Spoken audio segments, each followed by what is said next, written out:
"I give the promise," said the doctor, "without any condition. I believe your object to be, purely and truthfully as you have stated it. I believe your intention is to perpetuate, and not to weaken, the ties between me and my other and far dearer self. If she should ever tell me that you are essential to her perfect happiness, I will give her to you. If there were, Charles Darnay, if there were—" The young man had taken his hand gratefully. Their hands were joined as the doctor spoke.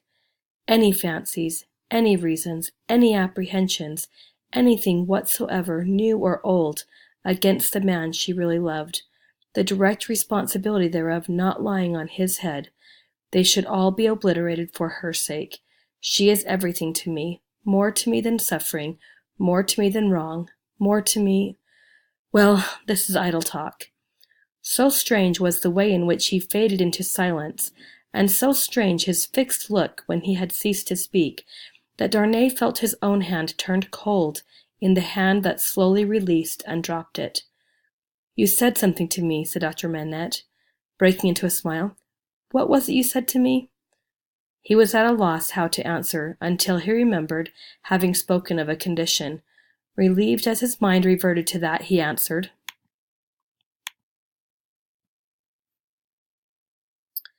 "Your confidence in me ought to be returned with full confidence on my part. My present name, though but slightly changed from my mother's, is not, as you will remember, my own. I wish to tell you what that is, and why I am in England." "Stop," said the doctor of Beauvais.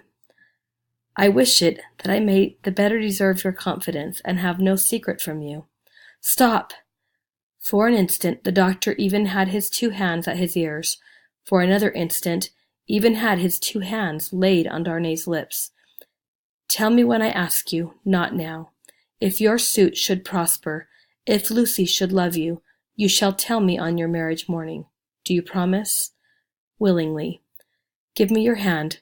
She will be home directly, and it is better she should not see us together tonight. Go. God bless you."